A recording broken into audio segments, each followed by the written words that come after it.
Netralitas Jokowi di Pilpres 2024 dipertanyakan di sidang Komite HAM PBB.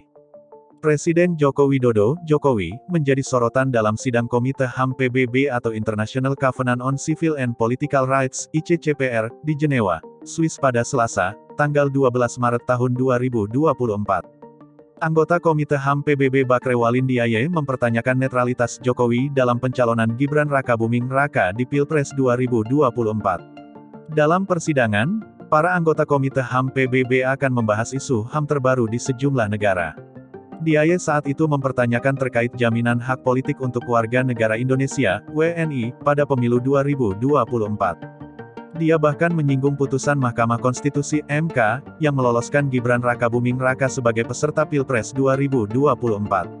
Sebab aturan syarat usia peserta Pilpres diubah MK. Kampanye digelar setelah putusan di menit akhir yang mengubah syarat pencalonan, memperbolehkan anak presiden untuk ikut dalam pencalonan, ujar Diaye dalam sidang yang ditayangkan di website UN Web TV.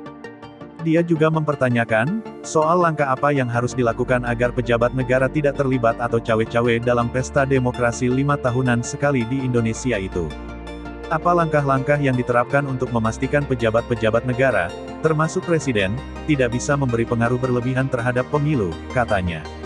Dia juga mempertanyakan, apakah pemerintah Indonesia telah menyelidiki dugaan intervensi pada pemilu 2024. Namun yang disayangkan, perwakilan Indonesia dalam forum itu tidak menjawab pertanyaan Diaye.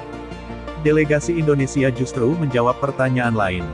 Menanggapi hal tersebut, pemerhati telematika, multimedia, AI, dan OCB Independen Roy Suryo sangat menyayangkan sikap delegasi Indonesia yang tak menjawab pertanyaan itu. Menurutnya, momentum itu bisa dijawab secara tegas agar meluruskan dinamika politik yang ada di Indonesia.